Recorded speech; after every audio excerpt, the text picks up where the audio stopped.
사무엘을 길러내는 가정과 교회 하는 제목으로 함께 어린이 주일 맞아서 말씀을 나누기를 원합니다.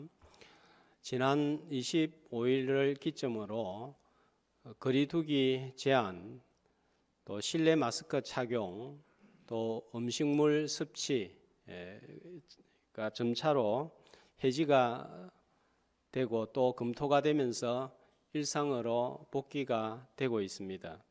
만 2년 넘게 끌어왔던 코로나 상황이 끝나가고 있습니다. 한 번도 경험해보지 못했던 상황을 맞이하면서 우리는 당황스러웠고 불편했고 힘들었지만 이제 끝나게 되어서 참 좋습니다. 그런데 일상으로 회복되는 것이 마냥 좋기만 한 것은 아닌 것 같습니다. 오히려 우리에게는 큰 부담이 있습니다. 일상이 회복이 되면 일과 경제와 사람들과의 관계도 이전처럼 똑같이 회복이 될 수 있을까? 코로나로 겪었던 피해가 회복이 될 수 있을까 생각하면 큰 부담도 걱정도 있습니다.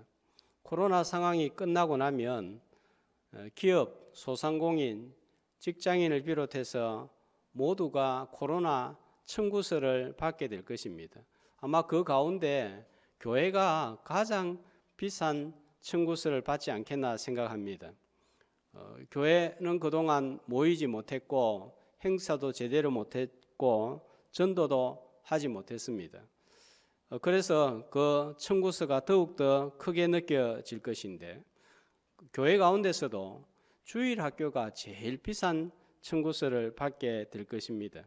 주일학교는 믿는 부모를 둔 자녀들만 교회에 출석하고 믿지 않는 아이들에게는 이 기간 동안 교회는 금지구역이 되었습니다.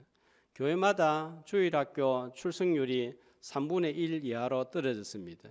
우리 노예 교회 중에 한 교회는 중고등부가 100여 명이 모였는데 지금은 30여 명 모인다는 소식을 들었습니다. 저출산 고령화 사회로 들어서면서 아이들의 수가 급격히 감소하고 초등학교 숫자가 절반 수준으로 줄고 있습니다. 교회 주일학교가 영향을 받는 것은 당연한 거예요. 주일학교가 위기라고 한 지가 10년, 20년 전의 일이었는데 코로나가 닥치면서 직격탄을 맞았습니다. 초등부 아이가 주니까 중고등부 숫자가 줄고 중고등부 숫자가 주니까 대학교 미달 사태가 벌어지고 대학마다 미달 사태를 면하기 위해서 안간 힘을 쓰고 있지만 인구 감소에 비하여서 역보족입니다. 이 영향은 신학교에도 고스란히 영향을 미쳐서 신학교도 지원 미달 사태가 여기저기에서 벌어지고 있습니다. 이런 상황 가운데서 어떻게 벗어날 수 있을까? 고민과 걱정이 크면서도 뚜렷한 답이 보이지 않습니다. 이래저래 한국 교회는 큰 위기를 만났고 암울한 상태에 놓여 있습니다. 그런데 성경을 보면 지금의 한국 교회보다 훨씬 더 절망적이고 암울한 시대가 있었습니다. 사사시대였습니다. 그런데도 어둡고 암울한 시대를 극복하고 새로운 시대를 열고 나아갔습니다. 어떻게 암울한 시대를 종식시키고 절망을 딛고 소망의 시대로 나아갈 수가 있었을까요? 지난 역사에서 교훈을 받고 답을 찾아보면 좋겠습니다. 사사시대는 어떤 시대입니까? 왕이 없으므로 자기 소견에 옳은 대로 행하던 시대, 이게 사사시대의 제일 큰 특징이었습니다. 하나님의 백성으로 부름을 받아 애굽에서 나와서 가나안 땅에 정착하고 세월이 많이 흘렀습니다. 1세대도 떠나가고 2세대도 떠나가고 믿음의 조상들이 세상을 떠났습니다. 그 후에 어떻게 되었을까요? 사사기 2장 10절은 이렇게 알려주고 있습니다. 그 세대의 사람도 다 그 조상들에게 돌아갔고 그 후에 일어난 다른 세대는 어떻게 되었습니까? 첫 번째로 여호와를 알지 못하며 두 번째로 여호와께서 이스라엘을 위하여 행하신 일도 알지 못하였다. 하나님도 모르고 하나님께서 하신 일도 모르는 시대가 되었습니다. 하나님도 모르고 하나님이 하신 일도 모르면 어떻게 살까요? 자기 생각대로, 자기 경험대로, 자기 옳은 대로 삽니다. 자기가 왕이 된 시대입니다. 또 가나안이라는 세상 영향을 받고 삽니다. 세상 가치관, 또 사람 기준으로 판단하고 사는 인본주의 세대가 된 거예요. 가나안 원주민들이 섬기는 여러 우상을 따라 섬겼습니다. 그 가운데서도 바알을 특별히 숭배를 했고 가나안 문화의 영향을 받아서 하나님의 백성이라는 정체성이 사라지고 이스라엘 백성들은 하나님으로부터 점점 멀어졌습니다. 영적 지도자로 부름을 받은 삼손 같은 사사도 정욕에 빠져서 두 눈이 뽑히고 쇠사슬에 묶여서 맷돌을 돌리는 신세가 되고 말았습니다. 사사기 17장에 보면 에브라임 산지의 미가라는 한 가정을 통해서 그 신앙이 어떤 신앙이었는지 엿보게 되는데 아들 미가가 은 1,100을 잃어버리니까 어머니가 이 아들을 저주를 합니다. 그런데 잃어버린 은을 다시 찾으니까 네가 여호와께 복받기를 원한다 하면서 축복을 합니다. 그리고는 신상을 부어 만들어서 돈을 찾은 기념으로 청년 한 명을 세워서 집안의 제사장이 되게 한 거예요. 그러니까 돈을 주시면 좋으신 하나님이고 잃어버리면 저주를 쏟아붓는 완전히 기복주의 신앙에 빠졌습니다. 사사기 19장에는 레위인 첩 사건이 나옵니다. 레위인이 첩을 두었다는 것 자체가 문제이고 이 첩이 또 다른 남자와 음행을 하고 처가로 떠나버립니다. 남편이 처가에 데리러 갔다가 집으로 돌아오는 길에 같은 동족인 베냐민 지파 땅에 머물렀다가 첩이 능욕을 당하고 죽습니다.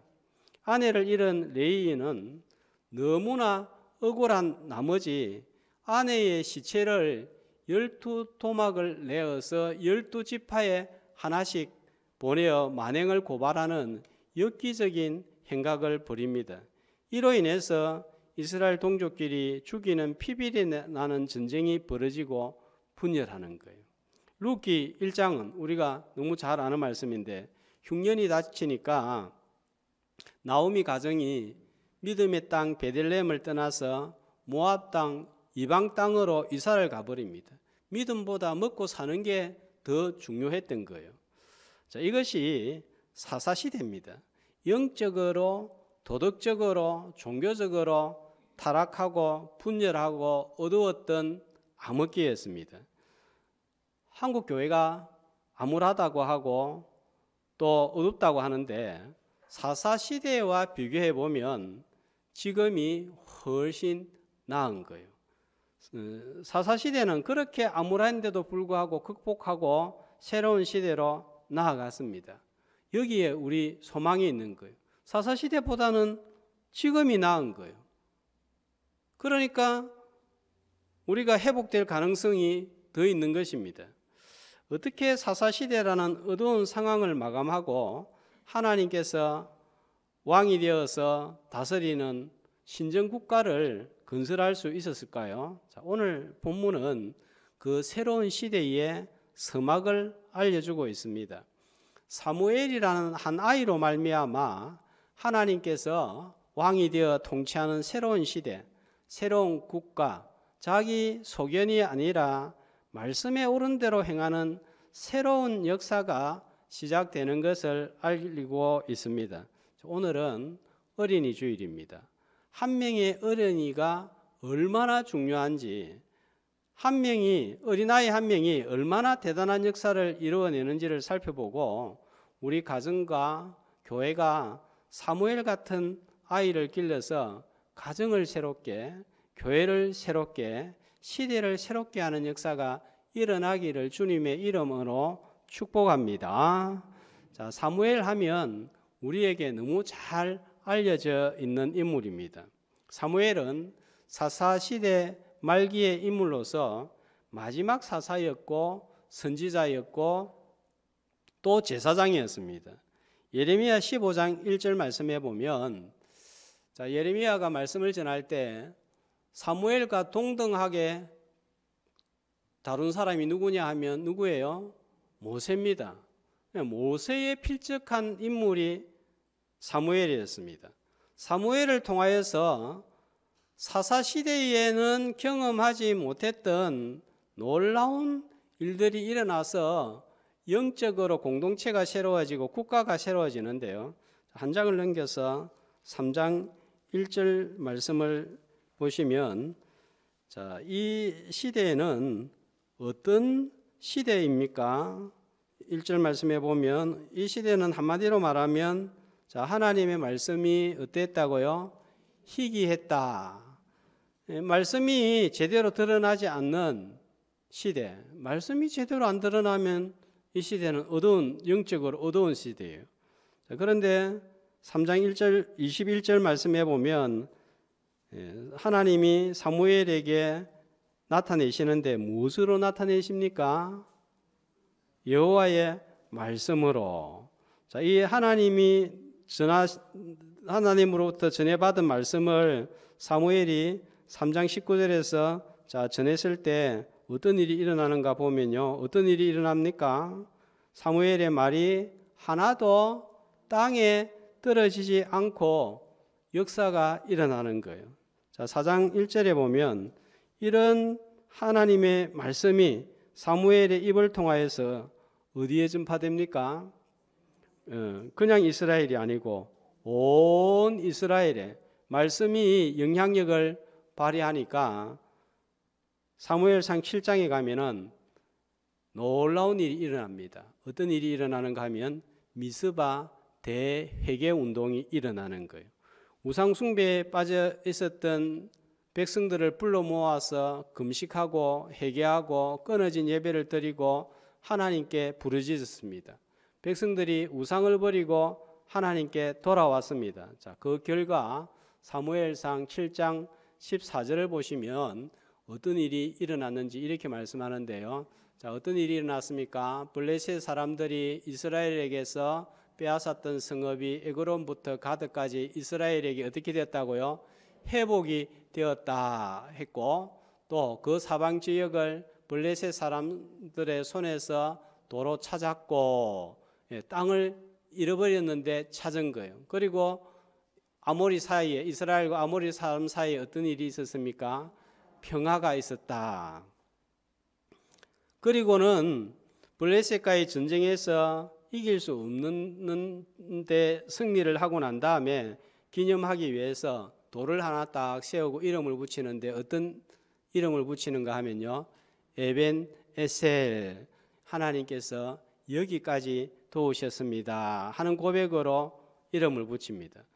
사사시대에는 결코 볼 수 없었던 장면들이 사무엘을 통하여서 계속 이런 역사가 일어납니다.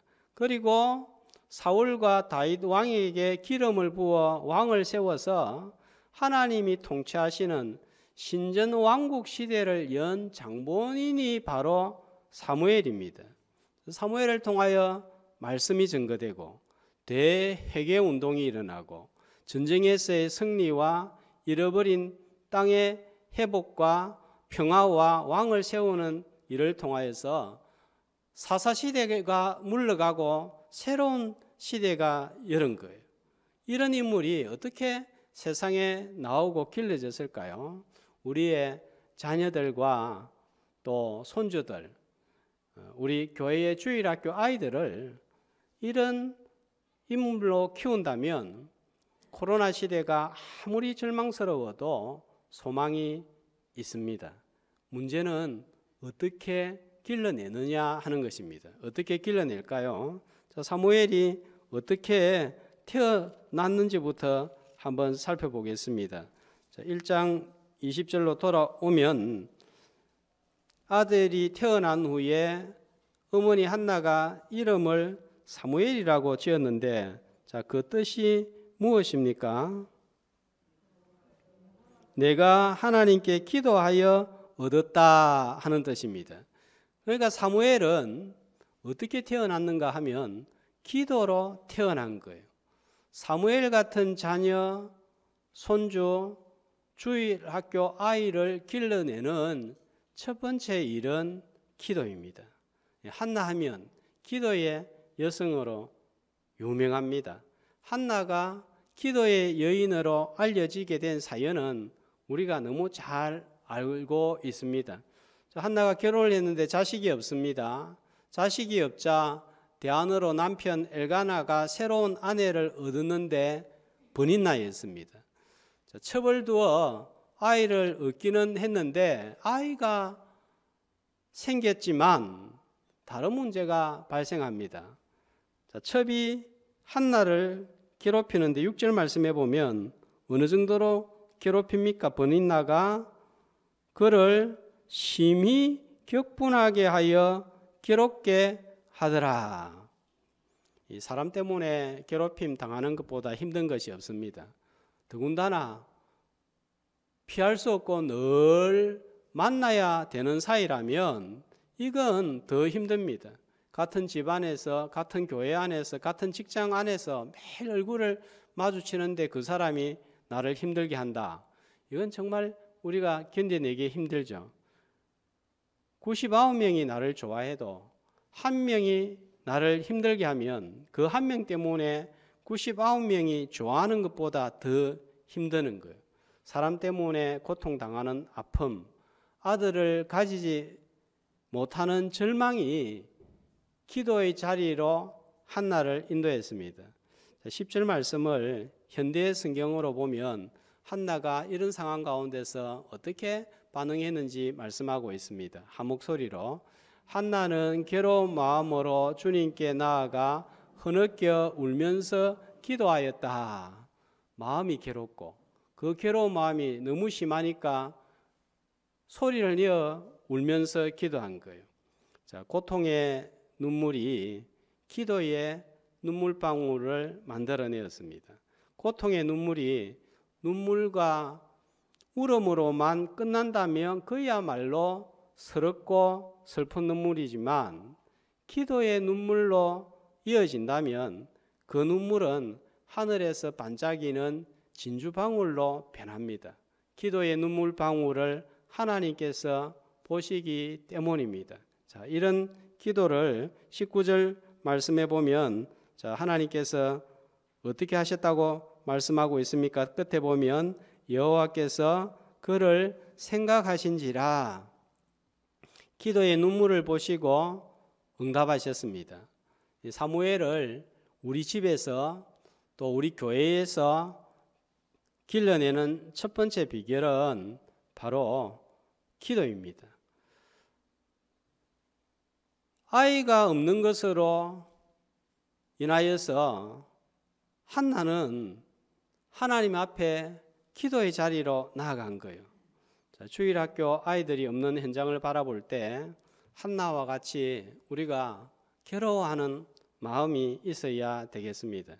이전에 주일이 되면 제 서재실에 초등부, 유치부 아이들이 매주 10여 명이 올라와서 책상 밑으로도 들어가고 냉장고 문도 와서 스스럼 없이 열고 아이스크림도 음료수도 마음대로 끄집어내 갔습니다. 제가 모아둔 펜이나 또 장난감도 이거 저 주면 안 돼요 해가지고 가지고 갔습니다. 어떤 때는 오예배 준비하는데 정신이 없었습니다. 주일에 아이들 주려고 아이스크림을 수시로 냉장고 안에 사다 두었습니다. 그러다가 기다리다가 안 오면 제가 다 먹고 그랬습니다. 아이들 손잡고 줄을 지어서 옆에 있는 슈퍼에 한 8명, 10명 데리고 또 가서 사주기도 했습니다. 교회 마당에서 공차고 장난치고 심지어는 싸우는 소리도 들렸는데 그 소리가 새들이 지저귀는 소리처럼 들렸습니다.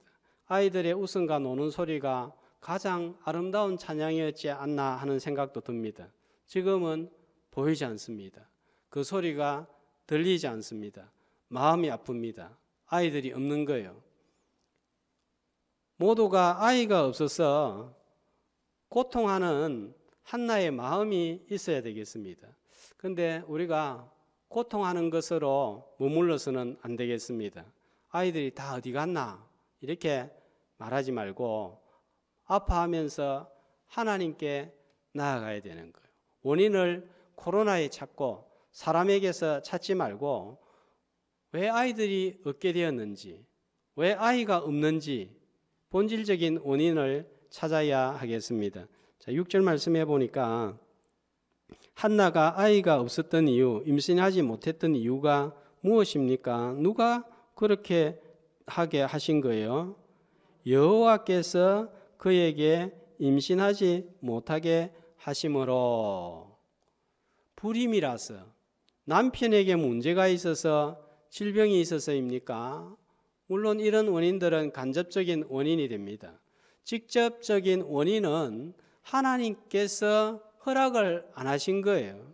그러니까 이 원인이 하나님으로부터 말미암으니까 답도 하나님께 있는 거예요. 한나는 이 사실을 알고 답을 가지고 계시는 하나님께 나아간 거예요. 아주 오래전의 일입니다. 옛날 서대문 영천시장에 콩나물 장수 아주머니가 있었습니다.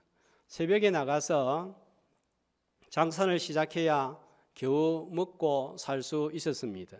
6.25 전쟁이 막 끝난 시점이기 때문에 서로 시장에 빨리 나가서 좋은 자리를 잡기 위해서 안간힘을 쓰던 때였기 때문에 새벽 시장은 전쟁터와 방불케 했습니다.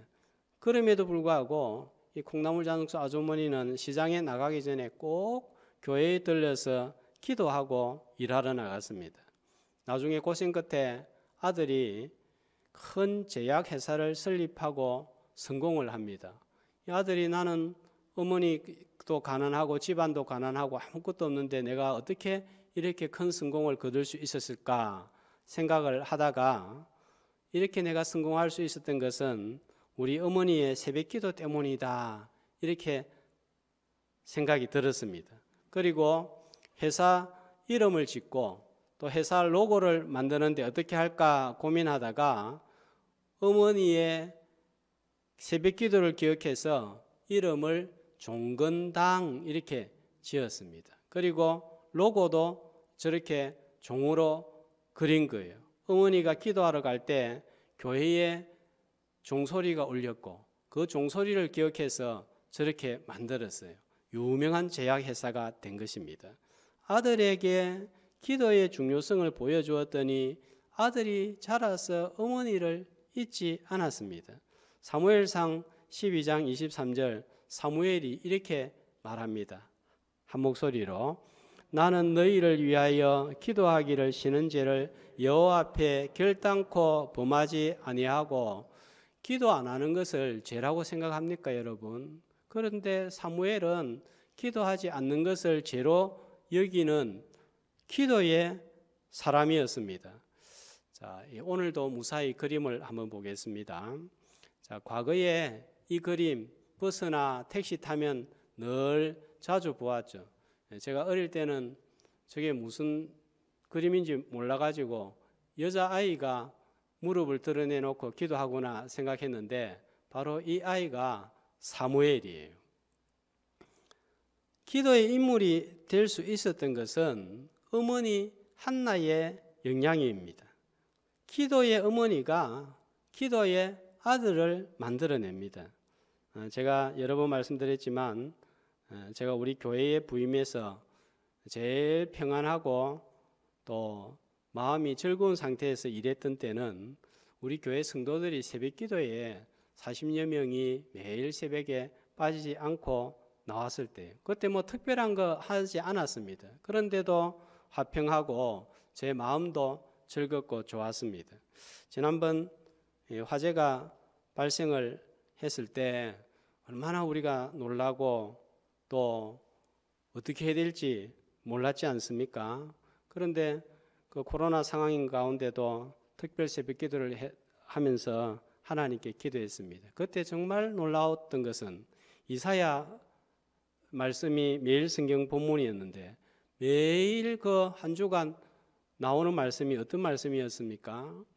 하나님 불탄 성전을 회복해 달라고, 또 이 불탄 성전이 새로워지도록. 제가 그 말씀 보고 깜짝 놀랐어요. 어떻게 이런 시기에 이 말씀들이 계속 나오나 생각했습니다. 수습이 아무 잡음 없이 잘 진행이 되었어요. 그런데 우리가 코로나 상황이라서 많이 기도하지 못하고 크게 기도하지 못했습니다. 그러나 위기 상황인 줄 알고 마음을 모아서 정성을 들여서 하나님 앞에 기도하니까 아무 문제 없이, 다른 소리 없이 수습이 되었습니다. 우리가 뭘 자꾸 많이 하려고 하는데 하는 거 필요하죠. 그 특별한 것을 뭔가를 하기 전에 먼저 기도로 깨어 있을 때 사무엘 같은 아이가 나오고 새로워지는 역사가 일어날 줄로 믿습니다. 자녀를 위하여, 주일학교 어린 심령을 위하여 걱정은 하지만 얼마나 기도로 키우고 있습니까? 기도로 사무엘을 출생시키고 기르는 가정과 교회가 되시기를 주님의 이름으로 소망합니다. 그 다음에 11절 말씀을 보겠습니다. 자, 한나가 아이가 없어서 고통하다가 하나님께 뭐하죠? 서원을 합니다. 아들을 주시면 하나님께 드리겠다고 하였습니다. 자, 24절, 젖을 뗄 때가 왔습니다. 자, 젖을 뗄 때를 보통 3살 전후로 봅니다. 제일 태어나서 귀엽고 사랑스럽고 엄마의 손이 보호가 가장 많이 필요한 때입니다. 여러분, 이때 아이를 방치를 하면은 평생 정서 불안이 생기든지 이 문제가 생기는 거예요. 걱정도 많이 됩니다. 눈에 넣어도 아프지 않을 때입니다. 그러니까 서운을 했지만 1년만 더 있다가 2년만 더 있다가 전혀 미루지 않았습니다. 서운을 지키지 않는다고 누가 알겠습니까? 제사장도 모릅니다. 옆에 있는 집사님도 모릅니다. 그런데도 때가 되니까 두말하지 않고 남편과 의논하여 드렸습니다. 시편 15편 4절은 서원에 관하여 이렇게 말씀합니다. 한 목소리로 그의 눈은 망령된 자를 멸시하며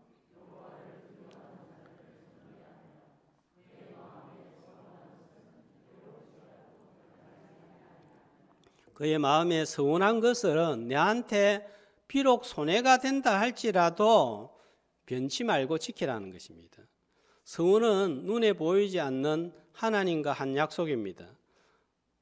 눈에 보이는 어떤 맹세 약속보다 강한 거예요. 하나님께서 기억하시기 때문입니다. 사람은 잊어버릴 수 있습니다. 그러나 하나님은 기억력이 한이 없습니다. 잊어버리지 않습니다. 제가 지난번에 민수기 말씀을 전하면서 서원제도에 관하여 말씀을 드렸습니다. 잘 서원제도를 활용하면 신앙에 큰 유익이 되고 축복이 된다고 했습니다. 한나는 서원을 행하고 지키고 난 다음에 그 믿음과 기도가 훨씬 더 성숙해지는 것을 볼 수가 있습니다.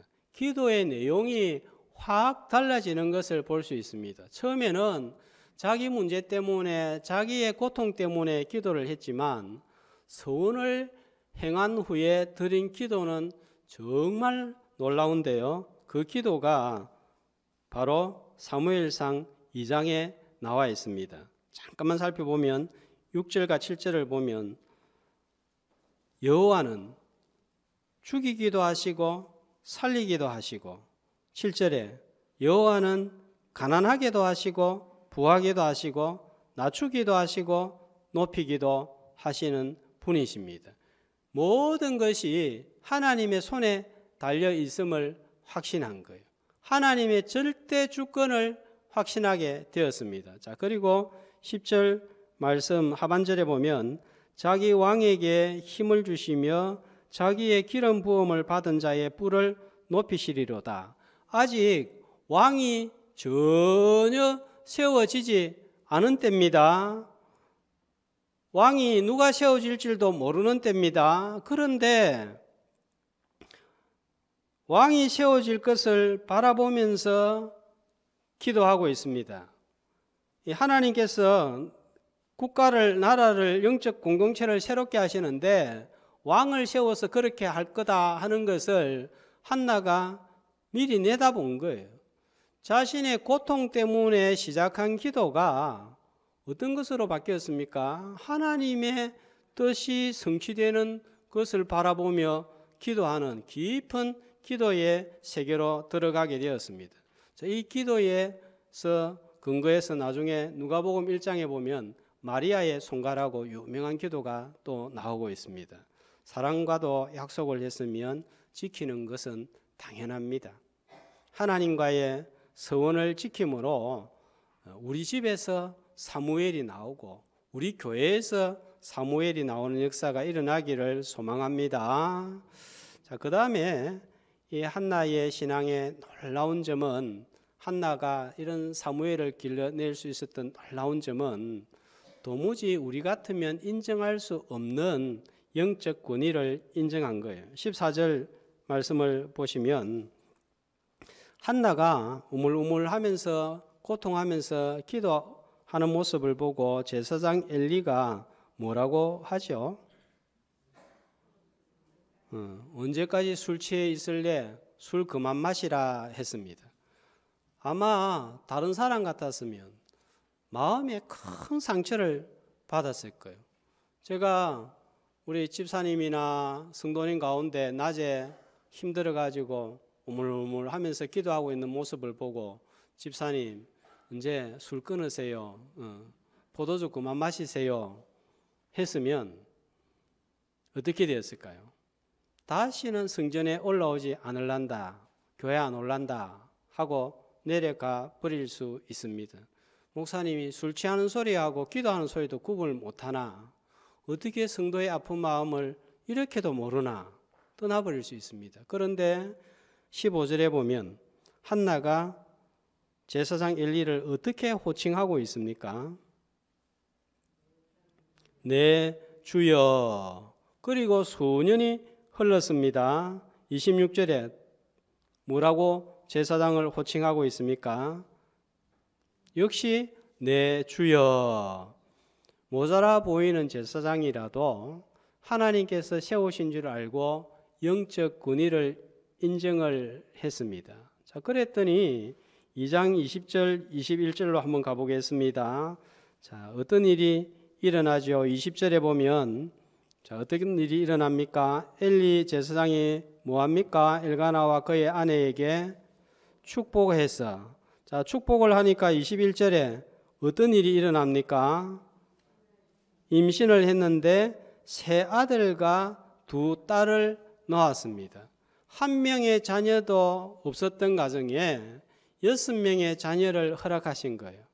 하나님은 부족하지만 세운 자를 통해서 복을 허락하시는 것을 봅니다. 어머니의 기도하는 모습, 어머니가 서원을 지키는 모습, 어머니가 영적 권위를 인정하는 모습을 사무엘은 옆에서 지켜보고 자란 거예요. 자녀들은 말한 대로 배우는 것이 아니라 본대로 배웁니다. 사무엘은 본대로 기도의 아들이 되었고 하나님의 말씀을 반드시 이행하는 아들이 되었고 영적 권위를 어머니가 존중했더니 아들 사무엘이 영적 권위를 가진 지도자가 되어서 국가를, 신앙 공동체를 새롭게 하고 어두운 사사시대를 마감하고 밝은 신정국가 시대를 여는 주역이 된 거예요. 교회도 세운 목회자, 장로, 집사, 권사, 또 회의도 당에 재직해 공동의회 있습니다. 인정하고 존중하고 그럴 때에 교회가 세워지고 또 하나님의 은혜와 복을 경험하게 됩니다. 우리 교회 주일학교 아이들 가운데 사무엘 같은 이런 인물이 나타나기를 원합니다. 어쩌면 지금 있는 한 명 한 명이 거의 다 사무엘일 수가 있습니다. 코로나가 오면서 진짜 이제는 믿음 있는 아이들만 딱 남아있고 그 다음에는 다 떨어져 나가 있는 거예요. 순수한 믿음의 자손들입니다. 남은 자들이 다 볼 수 있습니다. 다 떨어졌는데도 남아있는 이 아이들 한 명 한 명이 진짜 미래의 목사고 미래의 장로고 미래의 권사고 그래서 조그만 남자아이들 볼 때 장로님 안녕하세요. 여자아이들 볼 때마다 아이고 오 권사님 안녕하세요. 이렇게 해야 되지 않나 생각합니다. 아마 이 아이들이 앞으로 우리의 미래가 될 거예요. 아무리 암울한 시대를 맞이했다고 할지라도 대단한 교회, 대단한 일을 하지 못한다고 해도 우리가 할 사명, 기도로 서운을 행함으로 영적 권위를 존중함으로 우리 가정과 우리 교회가 사무엘을 길러낸다면 이 시대는 소망이 있습니다. 어린 사무엘을 길러내는 가정과 교회가 되시기를 주님의 이름으로 축복합니다.